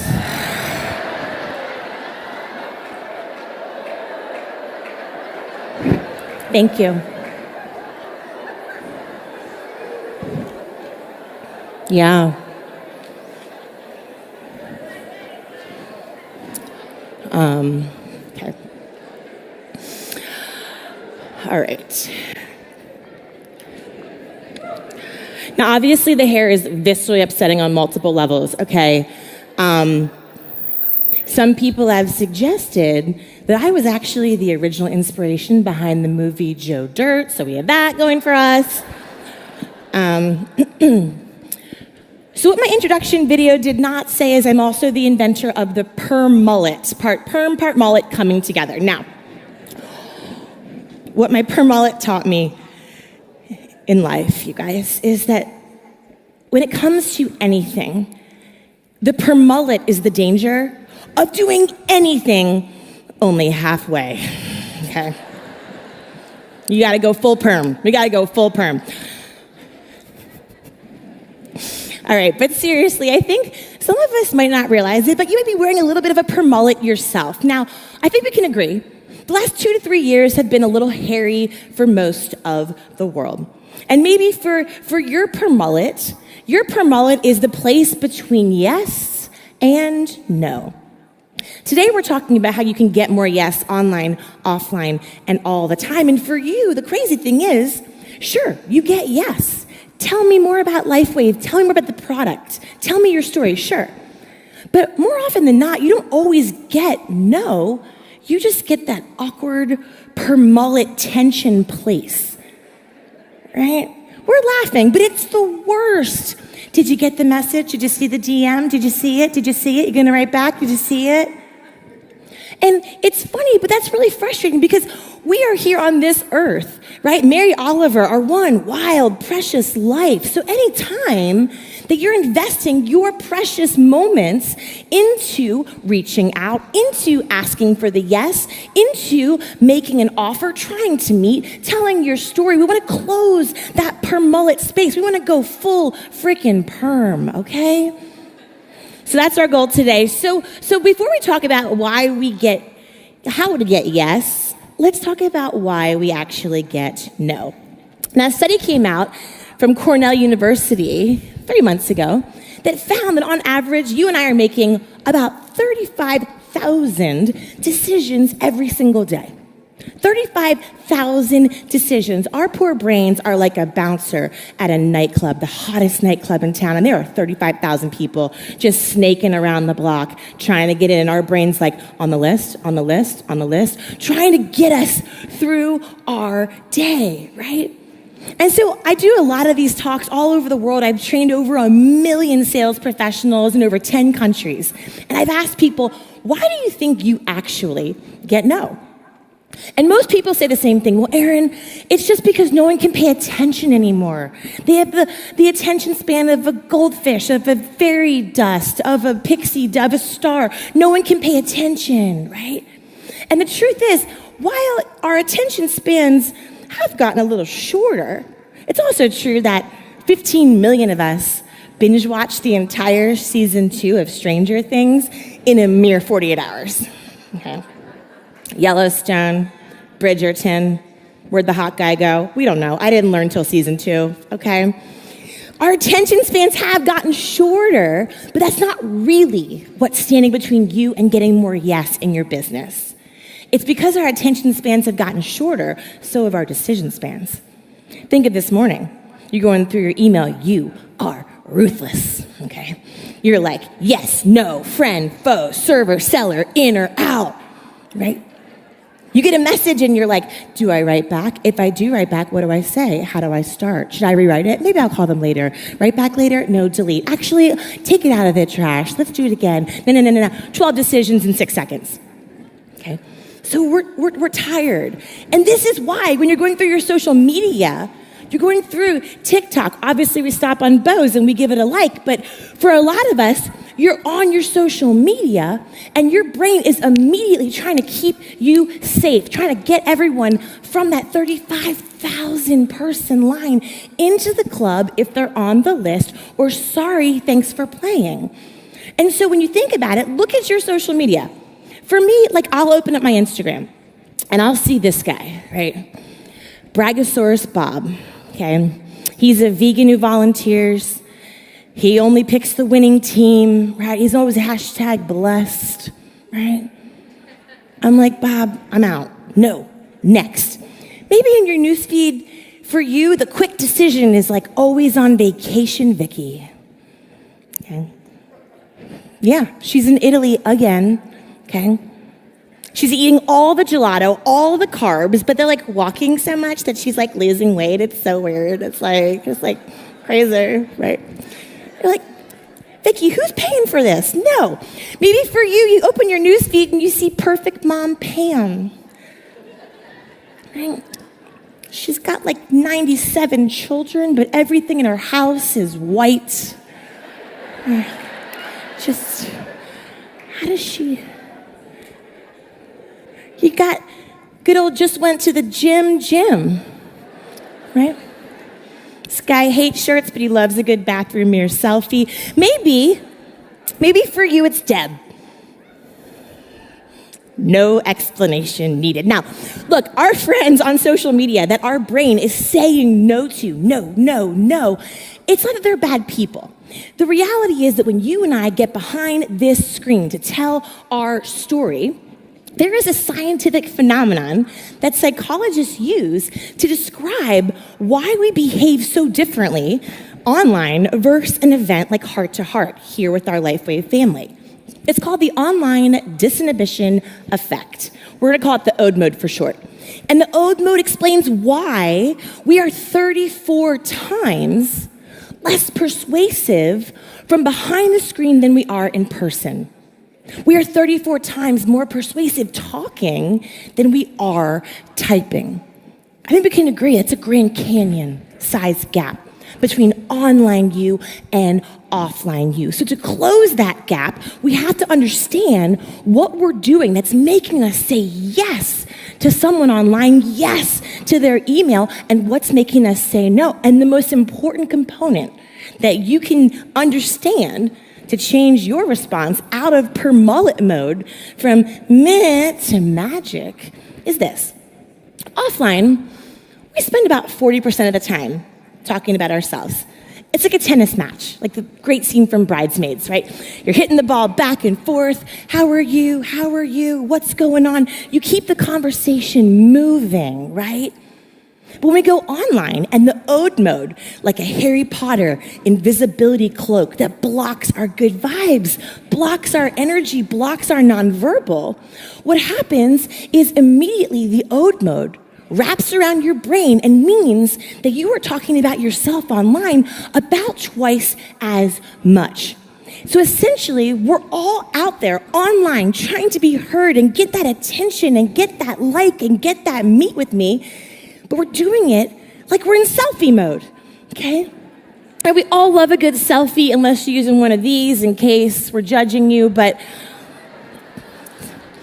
just to prove a point, friends, we're gonna bring the house lights up, okay? We're gonna bring the house lights up, AV team, and what you're gonna do is you're gonna grab your phone, you're gonna flip it into selfie mode. You're gonna grab a friend you haven't seen in a while, and then when I start going like this, you guys join me so we can go back to the goods of why we're doing this. Sound good? If you have a chatty neighbor, shush them, okay? So we're gonna do a quick photo shoot. I want Zoolander, skinny arms, grab a buddy next to you, make a new friend, flip it into selfie mode. We're gonna drop a beat so it's not awkward. And then when I go like this, join me so we can come back. Sound good? All right, let's do it. Oh, can you guys play some music? Turn up the music. Is it going? We should have a vibe music going, guys. AV, music, music, music. All right, take your best selfie. We're supposed to have a great music playing right now, but there we go.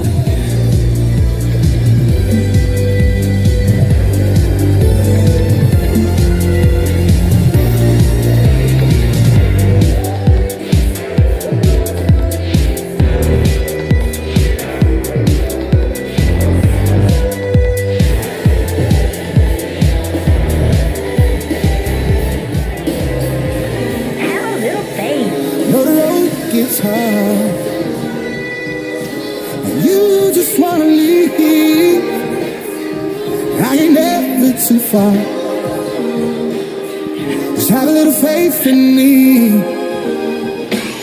When all the fears you have, you can't believe. Oh, I'll be standing by your side. Just have a little faith in me.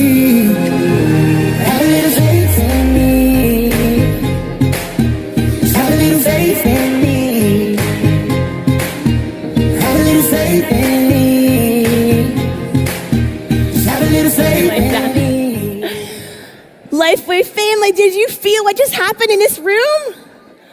Did you feel it? Did you feel the energy come up? Did you feel yourself get so psyched? Like, honestly, not too bad for the old pandemic. Like, kind of killing it for 4:30 on a Friday, huh? Like, okay. Paris filter, we're in business, right? The truth is, friends, we usually say yes to ourselves. The truth that we all know to be true as professional sales, marketing entrepreneurs is that persuasion is personal. Getting someone to say yes to you is always personal. And so the very simple switch that you can make when you stand up and you walk out of here from your very next digital message, email, text, social, the very small change that you can make is quite simply, is just to type more like you talk. Simply type more like you talk. Now, this sounds suspiciously similar to focus on your customer, which is duh, right? But we know the ode modes around our brain, it's trying to make us not good at this. And so over the last 15 years, I have worked with some of the world's biggest brands, everyone from the Oscars in Hollywood to the United States Navy. My agency was pay per performance. So if we didn't get yes, we didn't get paid. So I was very motivated to figure out, how can we not just get that one random yes here and there, that one post that killed, but how can we engineer on purpose, more systemically, more of the yes? So we looked through thousands and thousands of emails, social media posts, and what we found was there were 3 key elements in a specific order that when we would set up content, videos, emails, posts, asks, when we would set up those asks using these 3 elements in this order, it would dramatically increase our persuasion power. So we decided to call it the pub method, okay? Which is very appropriate for today. You pub before you publish. Why is it the pub method? Well, because Nana came from Ireland, and she used to always say her favorite thing about an Irish pub was that there were no strangers, only friends you haven't met yet. So the pub method is how you can turn strangers into friends. Now, most of the world does not know that the ode mode is happening. They're just out there like Brachiosaurus Bob and Always on Vacation Vicky and shouting about their life. And there will be people in their life that love them. Their same 50 to 100 people are gonna be like, get it, Vic. Love that you lost weight on pizza, right? Love that for you. There will be people just like you. You could literally post anything and they're like, get it. But if you want to get out beyond your existing sphere of influence, we have to break through the ode mode, close the gap, level up. And this very simple pub before you publish will help you to get out beyond that existing sphere of influence and turn more strangers into friends. Okay. So the way that most people start presentations, emails, social media posts are usually 99.99999 one of these. Okay, I'm so excited to reach out. Don't reach out. I wanted to reach out. I'm hoping to. My name is. So when we see the open like that, even getting on a stage like today, I'm so excited to be here. When our brains, remember, 35,000 people trying to get in, so we're trying to see, are we in focus or not? Is this for us or not? Persuasion is personal. So when we open up our email and we see these classic openers, that little preview, those little 10 words, our brain just sees selfie mode, right? This is why LinkedIn is a cesspool, because everyone's like, my name is, I wanted to reach out, buy my stuff, DM Deb, right? All about them. What you can do that's different is what I shared with my friend Amanda. So Amanda was working corporate America. So she is a single mom with 3 kids. She essentially had what a lot of us have had, which is an unexpected family situation. Her mom wasn't feeling great. She got diagnosed with an illness. And so Amanda was like, how can I take care of my mom and still provide for my family? She found a network marketing company and promptly began to piss off every single person in her newsfeed. She made some of the classic mistakes. Look, she's a go-getter. She was out there just doing her best. But my mom, who loves Amanda, actually stopped following her on Facebook. It was a lot of caps lock, emoji excessive use. She was trying her best, okay? But so one day, like, it's funny now, but at the time, she was really upset because she's trying.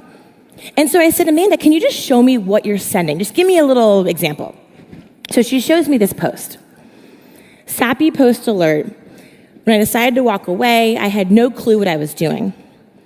I wanted more time with my family, flexibility, freedom from financial stress. Now, there is nothing wrong with this post. This post is fine. But have you seen something like this before on the internet? Yes or no? Okay, do you feel incredibly compelled to say, Amanda, I don't know you, Aaron does, but I just have to hear more. Tell me more. Do you feel like that in your initial reaction? Why? A landmine of I-bombs and my bombs, okay? Now, this is where the pub method comes into play. I said, Amanda, all we have to do is begin to use this method that I've developed with my corporate Fortune 500 clients. I don't know network marketing very well, but it has to be better than where we are today. So I said, let's start with something truly personal to your audience.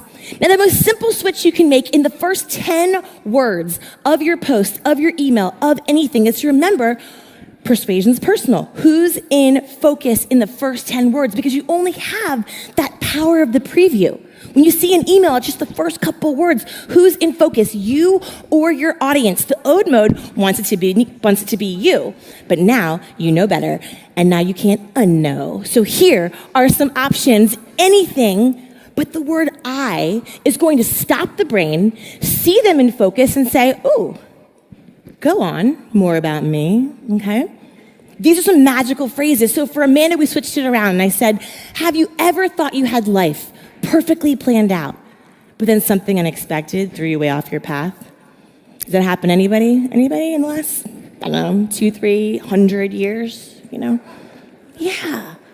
So the truth is, in the beginning on social media, for example, you want to show about you visually, of course.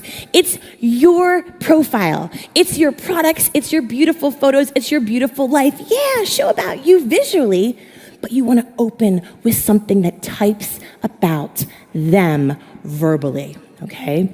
You change the open, you change the game. Second step, I said, Amanda, let's make sure that we're offering something that is truly useful to your audience, truly useful. Now, what most people usually do on social media is kind of what our friends do. Nothing wrong with this. If we love them, we're going to say, tell us more. But if you want new people to get involved, you look at these people and you think, you know what? Here I am in Italy. Here I am on a jet. Here I am jogging in my white jeans with my 97 children, right? Here I am working out again, right? When you see these posts, we're kind of like, well, duh, right? We can see that. We can see that. What's truly useful is what your audience can't see from the image alone, okay? You have so many non-Googleable gems to share with them. Your personal story, your point of view, your life hack, your recommendation, your creative idea. The internet is full of a lot of parroting and copycats, but no one can see the world in the way that you do. When we're looking at these photos, for example, let's say we have always on vacation Vicky. What we didn't know is that Vicky's going through a really hard time right now. Her and her husband are not doing great. She's lost her essence. She's lost her identity. And so she traveled to her grandmother's town to feel where she comes from, to get a vibe on her roots. She wants to figure out what it's all about. And so she took herself on a solo trip to Italy. Now, do we care about always on vacation Vicky? Yeah, we're like, get it, girl. Maybe if you just went to the gym, maybe he had something happen with his dad where he had some kind of, an illness that is hereditary. And so for Jim, he was having a really hard time getting into a workout routine, even though he knew he should. He found this great hack. He figured out that if he could just sleep in his gym clothes, put his shoes next to his bed, wake up and just step in, he was going to go. Well, then there he is now doing his laundry on his stomach and his numbers are down. They're looking great. Right? Now, do we love Jim? Can you see the difference? Here is Amanda. Imagine you're crushing your corporate career when suddenly you need more flexibility to care for an ailing family member. That's where I found myself 1 year ago. So what can't they see from the image alone? Finally, we want to keep it brief. Now, for many of us, Lifewave family, we are high energy, fun individuals. Brief, it's not our jam. It's not our jam. We got a lot to say. That's why we're in sales, right? So I'll give you a quick story. So my husband is from Alabama. And when I first met him, thank you, roll tide, I was meeting my future in-laws. They didn't know, but I did, because I was like, this guy's a tall drink of water. I need to lock him down ASAP. So went back to Alabama, huge table full of Southerners who are actually the greatest storytellers, the right amount of detail, the accent. I come from Irish people. We're epic storytellers in the long, literal sense of the word, where we tell every single detail that no one cares about. Okay. So I'm telling this story. I think I'm killing it because I'm a pro speaker. And I can see my future husband, and he's going like this. And I'm like, I don't understand. He's like, babe, I'm like, to my future mother-in-law, Mrs. Charlotte Macaulay King of the Birmingham Kings. She looks at me, catches my eye, and she goes, bless your heart, darling. He is telling you you need to land the plane. Land the plane. We gotta land the plane. Deb doesn't land the plane. Okay. How do you land the plane? The ode mode's wrapped around your brain. It's like Dear Diary mode. We can't see someone going, We can't see that. So we're like, paragraph 6, and then, right, chapter 7. So if you want to land the plane, the very simple way to bring it home, land the plane, is this. You want to ask yourself, A or B? Is it this date or this date? Do you like this product or this product? Do you have this vibe or this vibe? My personal favorite, yes or yes. So do you prefer to feel energized or focused? Yes or yes. So for Amanda, we put this. If life has thrown you a curveball lately, which are you choosing to embrace? Faith or fear? Faith or fear? Faith or fear, Lifewave? Faith or fear? Come on, people! Faith, amen. And so here's what happened. We posted the same image of her and her beautiful mom with a pub caption. Now, reach on Instagram is a whole other conversation. It has to be the right time, the right hashtag, the right news cycle. Is Mercury in retrograde again? Why is it always in retrograde? We posted it, and I want you to look at the number of likes.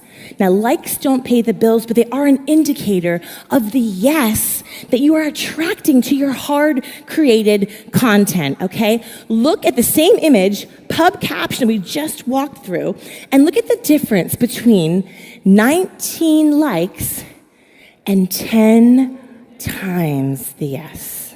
Can you see the difference? So you want to look at your next upload, and you want to say, am I being personal? Am I being useful? Am I being brief? So in verses saying, like, for example, we'll talk about it in a second, actually. We know we have to go full perm. We've agreed to that. Yes, full perm. Are we on the full perm train? So here's my challenge to you. If you all take the selfie that you just took earlier and you post it anywhere on social media, you can tag me, you can tag Lifewave. We're going to pick 10 people, 10 of the best selfies that are practicing the pub method, and I'll give you a little secret how to do it in a second. We're going to give away free signed copies of my book, Digital Persuasion, in the next hour, okay? So here's the big little secret here. Most people, when they're at an event like this, are like, I'm in Orlando and you're not. Right? Because you're kind of like, it's kind of fun, right? So here's the thing. What I challenge you to do is let's just practice the first step. Wherever you like to play online, just practice sharing an image of you and your friend, you and your buddy. Yes, share you, but can you flip the first 10 words to make sure that your audience is the one in the selfie? Because persuasion is what? Persuasion is what? Personal. So flip the first 10 words. Have you ever wanted to skip an event and almost not shown up, but then you did and you were so glad you made that choice? Right? Imagine that you were in a tough season and you had a lot of doubts about diving into this incredible opportunity, but then luckily you listened to your gut. And it takes guts to go with your gut. So there you are. You haven't seen members of your team in real life in a year, 2 years, 6 months. You hug them, and gosh, doesn't it feel good to be in real life again? When you can change the first 10 words, you can flip the focus. So now your audience, you're bringing them here to Orlando with you and allowing them to say, yeah, I see myself in that journey. Tell me more. Make sense? Yes or yes? All right, cool. All right, so speaking of selfies, because some of you are like, Erin, this is great. Love the pub method. I'll try it, but I'm not really a selfie person. Anyone in the room not a selfie person? Yeah, okay, keep it real. It's okay. No shame in that game. Here's the thing. What if I told you that a selfie actually changed the course of my entire life? Before Will Smith slapped Chris Rock in the face at the Oscars, this had been the most famous moment that the Oscars had ever seen. You guys remember this?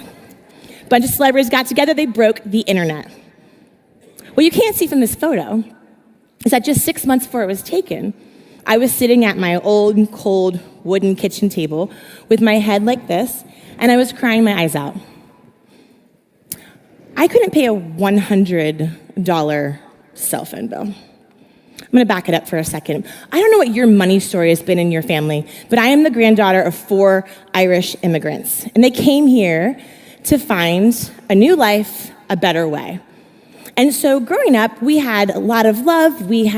No one was hurt. We had food. We got to go to school. We had a wonderful childhood. And growing up in an immigrant household with 36 first cousins, it was a soundtrack of scarcity. Does that make sense? Like, we were safe, but if you were going to the field trip to the aquarium, no Free Willy plush toy, right? If you were, at pizza on Friday night, don't order Mountain Dew, just water. In high school, you can borrow the car, but rental car rules. Return it, fill it up. So it was just this soundtrack of not enough, not now, not today. And so I remember thinking to myself, everyone's talking about, my mom had to ask for money from my dad had to ask from his boss, my grandmother had to ask from my grandfather had to ask from his boss.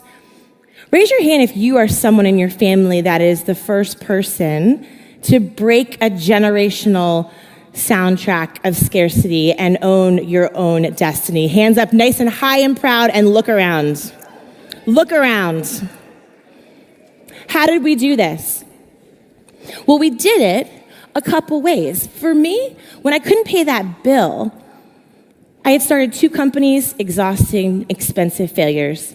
The third one, I tried to start a social media company from my kitchen table, and it was the last chance. This bill could not be paid, and it was that moment that we all have where we ask ourselves, you know what? Right now, I'm finding myself at an intersection. It's either the intersection where this is God, the universe, this is a sign. The dream is in you, but maybe it's not for you. It's time to fail fast and move on, okay? Or maybe over here, it's the moment in every Oscar-winning movie where it's darkest before the dawn, where the hero gets up one last time and tries, and that is when they achieve their breakthrough. Now, when we hear these stories, it sounds so simple to go this way, but if you've ever known the fiscal heaviness and fear and burden of feeling insecure, you know that path is a whole lot more realistic. Yes or no? And so in that moment, I did what I think we should all do when we're at a crossroads where it is hard in real life to know what to do. I went to shower church. Tell me you don't get the best ideas ever in the shower. I'm not wrong. Yeah. Exfoliations equal epiphanies. That's science. Okay. So I'm in shower church. The downloads are coming as they do. And I remember what Nana used to always say. She would say, love, when we struggled coming to this country, we would always tell ourselves the stars will align. The stars will align. Now, I don't know what your mantra is when you're in a tough situation, when you want to quit, when you want to give up. Is it faith over fear? Is it progress over perfection? Mine was the stars will align. So I kept trying to find a client, just one big client. You know how it is. I just need that one influencer, that one person who knows 10 people, that one yes in a sea of no to trigger a momentum that I am ready for. And so for me, I was getting rejected, shot down. No, not happening. Can't pay the bills. The stars will align. The stars will align. The stars will align. And you keep going to almost a delusional point where you're asking yourself, when is it enough?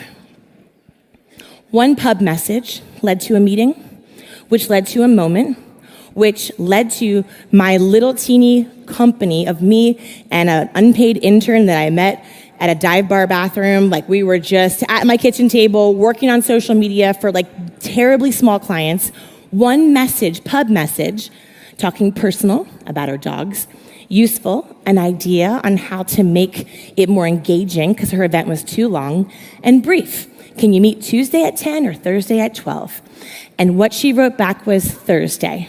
It led to a meeting, which led to a moment, which led to me back at that same old, cold wooden table with my head pressed against, but I was crying for a different reason. I had somehow been hired by a little agency to run social media for the world's largest event, the Oscars in Hollywood. Yeah, it happened. So the big day arrives, I recruit all my friends, we're working super hard, we're getting ready, I'm on the red carpet, I see my birthday twin, Reese Witherspoon, I'm like, Reese, like she doesn't care, she's like, whatever. So we're there, and we're working on social media, and we're helping people, and we're supporting them. The stars will align, the stars will align, the stars will align. You guys, on my watch, as the person in charge of millions of conversations, which I had no business being in charge of, this selfie goes viral on my watch, and I realized we have to be so careful. The words that we use, the language, not just the words that we share out into the world, but the words that we tell ourselves in our darkest moments, when we are crying, when we're not okay, when we don't want to get back up. The language that you use, that you tell yourself, matters specifically because the stars had quite literally aligned.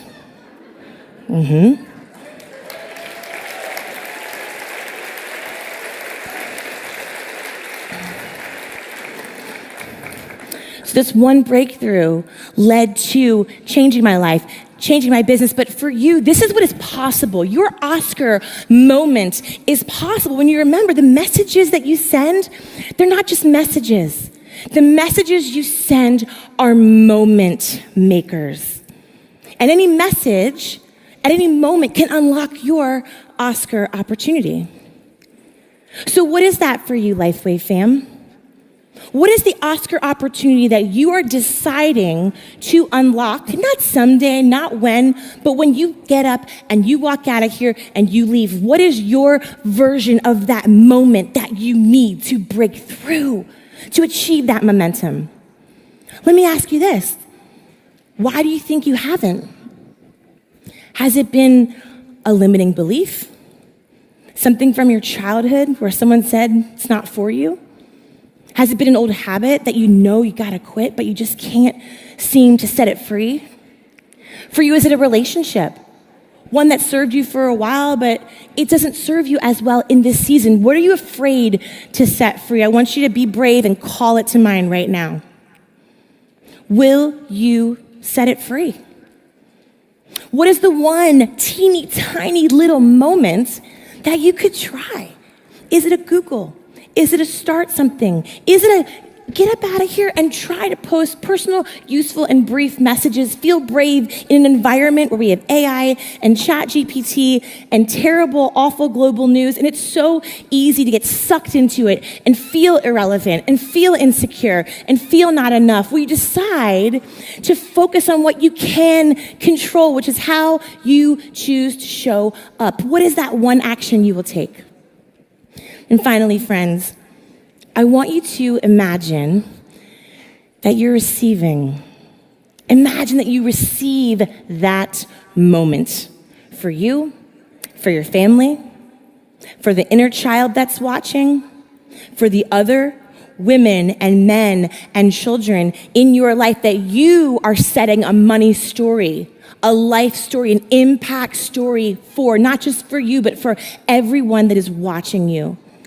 A lot of people online have a lot to say about what you do and how they feel about it. But you and I both know, as Nana said, that they're not the ones in the arena. You are the one in the arena. You are the one in the arena. And so, Lifewave fam, it is my deepest hope that you will remember to flip the focus, type a little more like you talk. Understand your Oscar opportunity is a message away, because messages are moment makers, and you are more than ready. You are born ready for the moment that you were destined to make. So Lifewave, my name's Erin King. Thank you so much.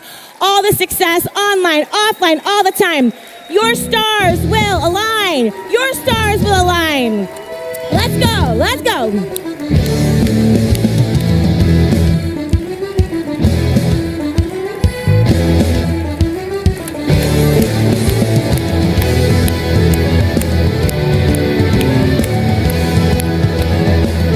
It's time.